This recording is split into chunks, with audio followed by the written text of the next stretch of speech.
Hi, and welcome to another episode of Leading and Growing Your Real Estate Business. Coach James Short here, aka Shorty. And before we begin, you know the drill.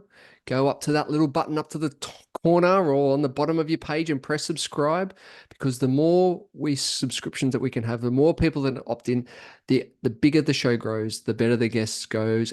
But today we have got one of the best. We have got one of the best, ladies and gentlemen.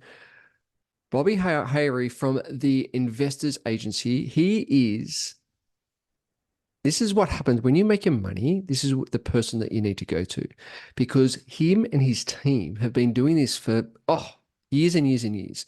And they've been helping people, real estate agents, mums and dads, executives, every person to go, all right, what's your strategy? How can we transition you from your 9 to 5 job and to earn a passive income and build your wealth through property? Him and his team searches for properties all around Australia. He's got the insights that most agents don't even have. He negotiates, he puts deals together. He is the man of the moment, and I'm so excited. He's been on the podcast before, so he's from such huge success from the previous episode. I wanted to get him back to find out what's been the latest. So, mate, Bobby, so appreciative. I know you're a busy man. I know you're full on. Mate, welcome back to the show.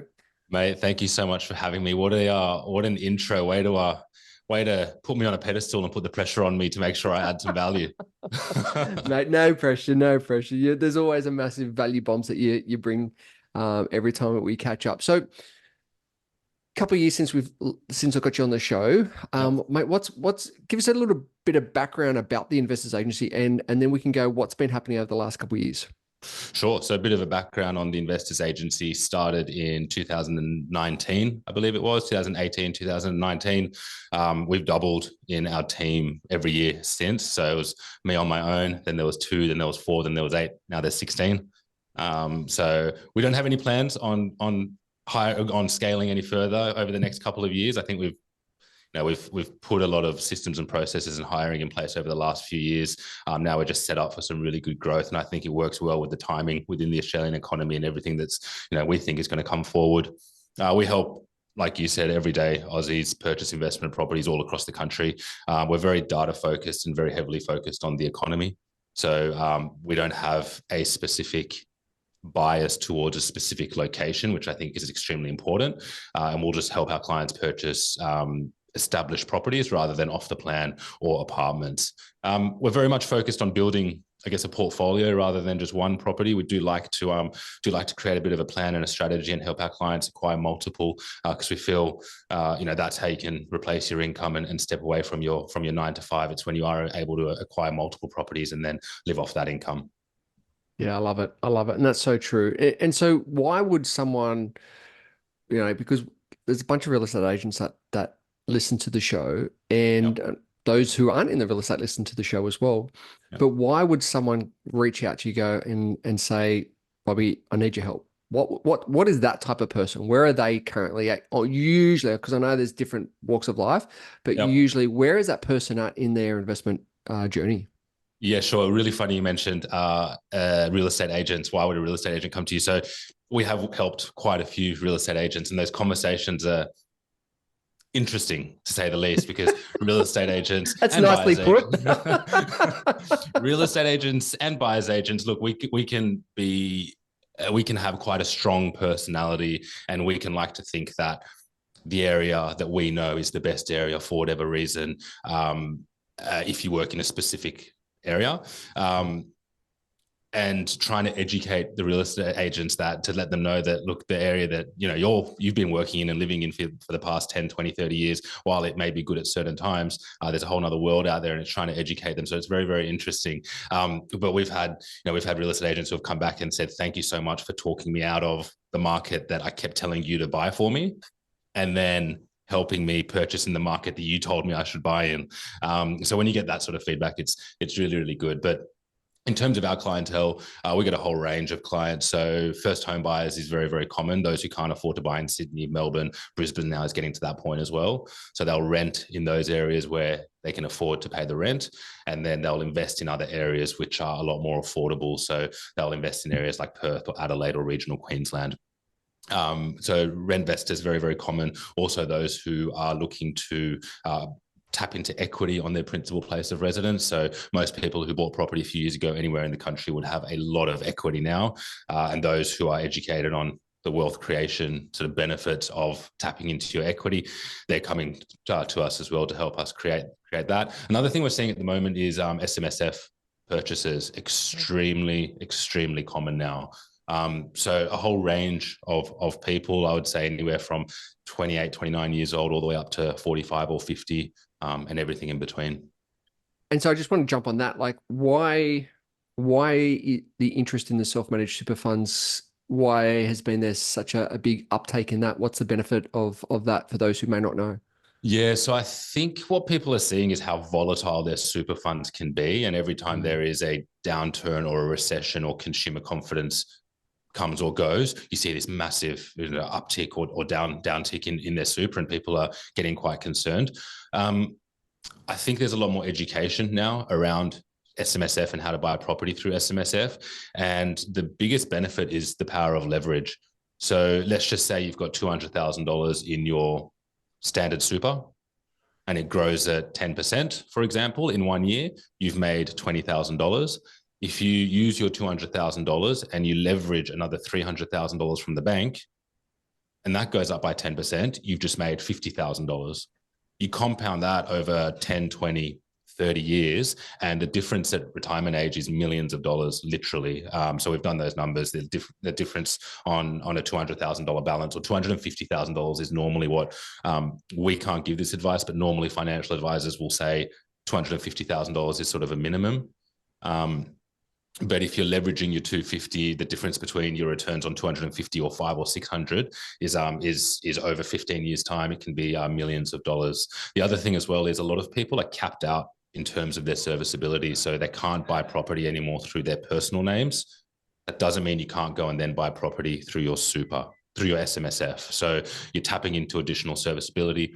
Also with SMSFs, you can, I believe it's 4 members within the SMSF. You can partner up with 4 other members within the SMSF and buy property. So you might only have $100,000 in your super, but if you and your siblings and your cousins have another $100,000 between you, $100,000 each, then you can go and acquire a property through your SMSF. So I think it's coming down to education, and people are realizing the benefits you can have and the stability that you can have through property. And that's the thing, right? It is that whole education piece. And that's why you're so good at articulating it and actually taking people down that path and go, well, here are some options, where most people would just think, well, one's what you said before is that I'll buy in your own suburb. But now, from your feedback, you're looking at the rent invest option. Share to me around that. Like, what's been happening around that? I mean, we're chatting in April 2024, so some people Yep. might watch this in months to time. Yep. And you mentioned that some of the capital cities are really going gangbusters, but then also there's opportunities, and every capital city goes around a different clock in terms of investing and so forth. What are you noticing at the moment in relations to the market where you guys play in? So we operate nationwide, like I said, but we're very heavily focused on the economy and the data. So at the moment, we're actually only purchasing across Metropolitan Perth.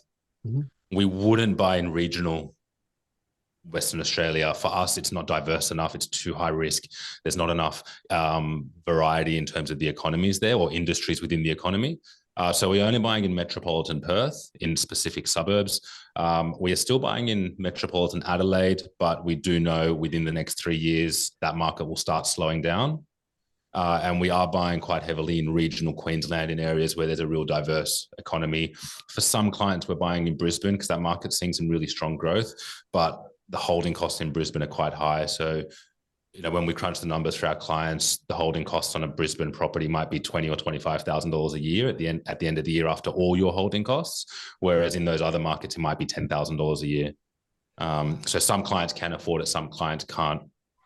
But in those markets, we're seeing a significant amount of growth. So last year, on average, our clients achieved 21% capital growth on average, just last year alone. So some clients are getting that 12 or 13% mark. Other clients are lucky enough to get closer to 30. We haven't seen a slowdown this year. We've only seen it pick up. I think it's picking up from Just the demand and the confidence that's coming back into the market with the expectations that interest rates will start dropping. So in regards to your question, what are we seeing in the markets? It's those specific markets are performing extremely well. We're across what's happening in Melbourne and Sydney as well. Those markets have bottomed out, but the debt to income ratio in Sydney and Melbourne is so high that until interest rates drop or until wages significantly increase, there's always going to be affordability issues within Sydney and Melbourne. So until, like I said, we see one of those two things happening, we're not expecting significant growth in any of those markets, even though we're seeing really strong migration. Yeah, interesting. So like based on all that, why wouldn't someone come and work with you guys? The unknown, maybe the unknown. I like the amount of people we speak to who say, oh, the past 12 months I've just been trying to buy a property in my backyard because that's the only thing I know. And Education, right? Lack of education. Exactly. Yeah. And then as soon as we speak to them and we educate them on sort of the possibilities out there, it's quite an easy decision. I guess in terms of why wouldn't they? I guess, do you want to know what the risks could be with going down Totally. Yeah, let's talk about risks. Yeah, totally. Look, I guess with investing, there is always going to come risk. I think the biggest risk is in this current climate is having a really large amount of savings sitting in your account getting eaten away by inflation. The risk can be that there's external factors. If we get another pandemic, if we go into a recession, there's going to be things that are going to impact all types of markets. So I guess going back to saying the biggest risk is having too much money in your accounts. You always want to have we always tell people you always want to have a buffer, always want to have a war chest, a safety net there. But as long as you do have a buffer there, then we would say if you are in a position to afford some negative cash flow in the short term, then it's worth investing. But like I said, there are, if we do get a pandemic or if we do get inflation's actually started ticking back up. So we're seeing it was going down for quite a long time now. Now we're seeing in America and in Australia, it started ticking back up. Unemployment's actually dropped. So potentially interest rates will stay higher for longer. There's some talk of interest rates in America not dropping this year alone. And if things continue on the same trajectory, they might even start increasing. So these are all the risks that people need to be aware of. And I guess that's why you want to have a buffer or a safety net there. It's interesting, right? Because I think property is one of those topics that everyone's got a viewpoint on it. And everyone's got their tips or their perception of education and what you should and what you shouldn't do based on property. Yeah. What do you and obviously dealing with it, and this is the difference that you guys make is because it is so data driven, not emotionally driven. Yeah. And that's, I guess, the biggest impact. But what's the frustrations that you come across that it's like there are so many myths and there's so many perceptions out there that it's like, no, it's like Bruce Lee. No, you need to unlearn before you learn again. Yeah. What are some of those, I guess, myths that you see time and time again that you go, oh, not another one? Yeah, really good question. I guess one thing we hear quite often is people trying to time the market. Right. And like we say it's not about timing the market, it's time in the market. Yeah. So the younger you can get into property, the more time you have, so the less risk there is. Yeah. Obviously, the older you get, you want to focus more on timing as well to some degree, because let's just say you bought a property in Brisbane in 2012 and you were 5 years away from retiring and that market did nothing for 7 years. You would have been in a little bit of strife come retirement, for example. So, if you are close to retirement, you want to be aware of those sorts of things. I would also say people that get swayed by the media, and I think we all do to some degree. I think we all really do, but like I'm pretty vocal on this at the moment. If you go around the country, you're seeing lines out the door in lots of markets around the country. People's financial positions are a lot worse now than they were 12, 24, 18 months ago, generally speaking, because interest rates have been higher for longer, savings have dropped down. So all these people that are waiting in lines now to buy a property, they technically could have done it last year or the year before, but they were listening to the media and all the doom and gloom. And, now the articles are starting to change to, prices set to boom and, records being broken. And now we're seeing this, massive people coming in. So I would say that's the other one. Ignore the media and buy when it suits you rather than, trying to time that market. I love it. So some great piece of advice there. That's definitely, what are you noticing? The good old banks, right? It's always a good topic for discussion. And, Yeah. obviously there's been a heaps of change with APRA and banks and serviceability and so forth. Yeah. What have you, with your clients, what are you noticing has been some changes and how do people go and manage that? What are some of the things that you would recommend? The biggest challenges at the moment, I would say, is serviceability for people looking to get into that, getting into the market. So it's managing your budget, trying to decrease expenses where you can, or increase your income where you can. Thankfully, unemployment's still extremely low, so it is possible to find another job if you do want to, either support yourself more or get more serviceability. But banks are always changing in terms of their lending criteria. Like CommBank, for example, at the moment, we're telling people if they want to get their property valued, ask their broker to use CommBank and ask their broker to do a desktop valuation, not a full valuation. The reason for that is CommBank at the moment have an extremely large appetite to take on more debt. So valuations are coming back probably 5-6% higher than we think the property is actually worth. But if you can pull the equity out and the bank will give it to you, then in our opinion, if you've got the risk profile, it's largely irrelevant. That's how our opinion is of that. So banking regulations always sort of chop and change. But yeah, there's some interesting things we're seeing at the moment with a few banks that have that appetite. And that's the thing, right? Because once again, coming back to the media, as you said, and what's been out there in the news, there's certain narrative and pitching of the banks, but then like what you do is that get underneath the hood and behind the scenes and ask those questions and based on the data. And as you said, that it always chops and change. So it's about being ahead of that and actually being, having those conversations with the banks to find out where they're at. If they're consistently changing, hey, you could land yourself a good opportunity there. Yeah, definitely. And there's so many good brokers out there that we always recommend our clients to speak to brokers rather than banks directly, and they can definitely help with that sort of thing as well. Fantastic, fantastic. So on the show, as you know, we have a little quiz that we'd like to go through, our 60-second quiz, to find out a little bit more about yourself. Are you willing to play? I am, mate. I am. Hopefully I don't get stumped. That's all good. All right, let's go. What's your favorite movie? Hachi. Okay, cool. Favorite food? Persian kebab. Ooh, nice. Favorite holiday destination? Can I pick two, Shorty? Sure. Mykonos or Maldives? Oh, love it. Do you have a morning routine? I do, but how long do we have to go through it? Go for it. What is it? I like this morning I was up at 3:15, but normally I'm up at about 3:30. And then get a coffee at 4 o'clock from the local cafe, and then normally sit in my car and do some journaling and meditating and just write down a few things for the day and a few things that's on my mind. If I don't do that, then I'm going to an ice bath in the morning. So one of the two.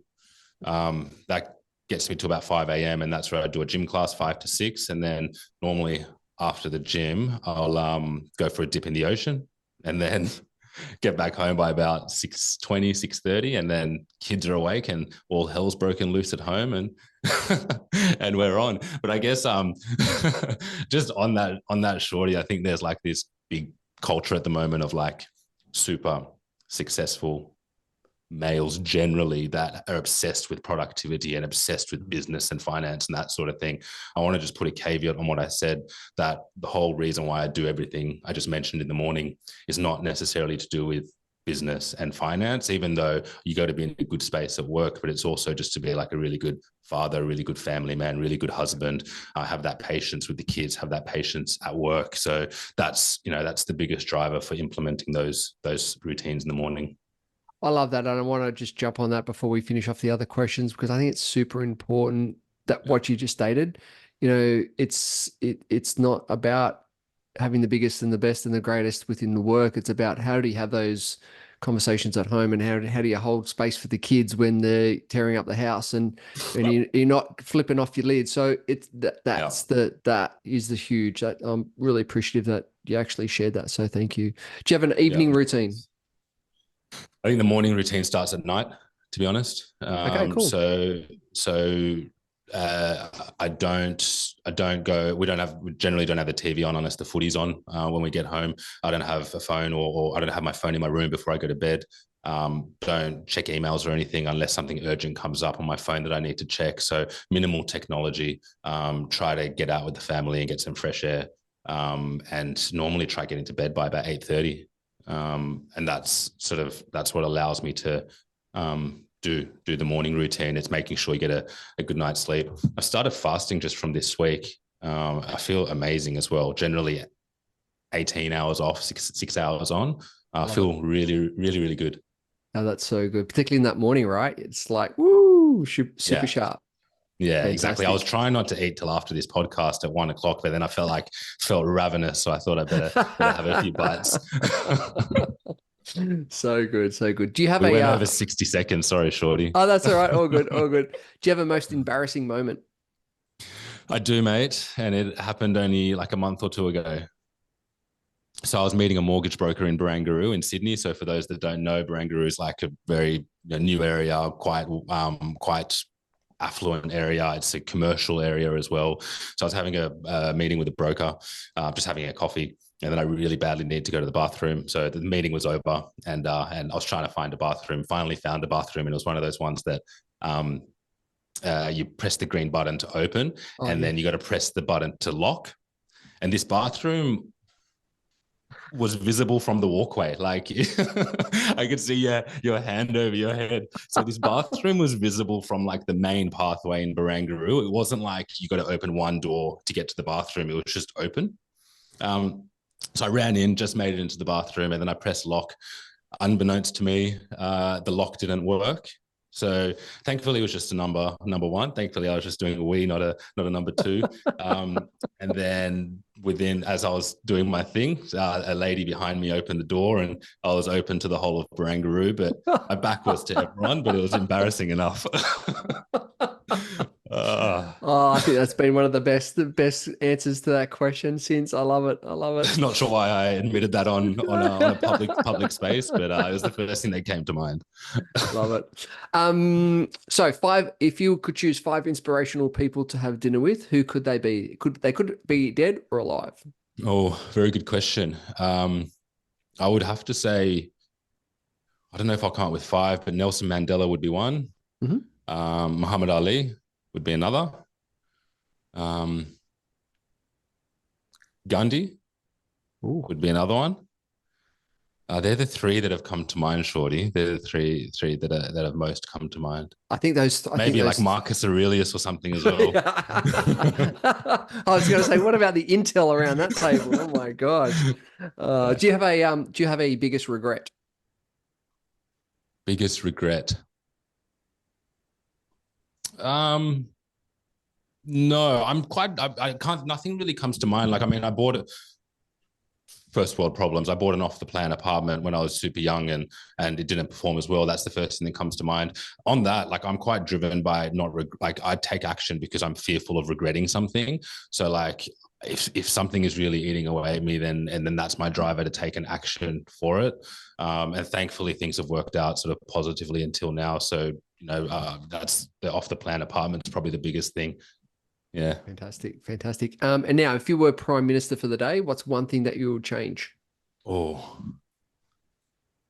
if I was Prime Minister for the day, what's one? That's a very good question. You'll have to edit this because there's going to be quite a pause while I'm thinking.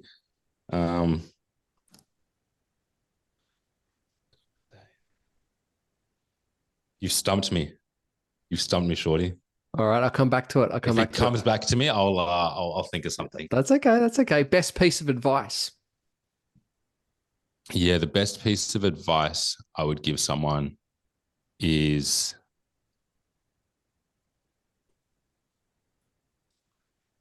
be driven by, I guess I'm thinking of what's had an impact on me, and it's the fear of, don't be driven by the fear of failure, but be driven by the ambition of success, or the possibilities of success. Like what drove me to start the investors agency was, even though I had a very good life before I started the investors agency, my fear was fast forwarding 5 years time and being stagnant in the same position I was then. And the excitement of what could have been is what I took action. I feel like so many people just get stuck in that 9 to 5, get stuck in that normal routine, get comfortable with being comfortable. And I think that's the worst thing that people can do. I think they need to get comfortable with being uncomfortable and get excited about what's possible rather than fearful of what might go wrong. Fantastic. Great piece of advice. So how can the audience follow you, get in contact with you, follow your journey? What's the best piece or way to reach out to you? Yeah, sure. So people can reach out on Instagram, Bobby the Investors Agency, Babak Haeri on Facebook. That's BABAK space Haeri. Also, our website's theinvestorsagency.com.au. Love it. Fantastic. And anything coming up on the horizon for you? I know you've had some huge growth over the last couple of years. What does the rest of the year look like for you guys? Rest of the year, like I said, we've spent the last couple of years really building our systems, processes, and training the team, and they're really set up for really strong results this year. We're on track to do 400 exchanges this year, Awesome. and that's. Last year we were on about 180 or 190, so it's significant growth. But this first quarter, every aspect of the company's been dealing with it very well. So the buying team are managing the load, the administration team's managing the load, the sales team is managing the load. So the biggest challenge we'll have is making sure the markets that we're buying in are still the right performing markets, because we don't want to just keep buying if there's not enough markets to do that in. So I think that's what will be this sort of the caveat for us. But yeah, this year's looking really positive so far. And look, thanks a lot to you for starting me on this journey and getting all the right habits and routines in place very early on. Mate, absolute pleasure. So appreciative that you could jump on today and share some insights and some wisdoms. So guys, check it out. The Investors Agency. Highly recommend you reach out to Bobby and have a chat. He's always there to help, and more importantly, get onto his services. Absolutely incredible. Bobby, really appreciate it. Thank you, mate. Really, once again, huge insights and knowledge and experience. Much appreciated. Thank you very much, Shorty.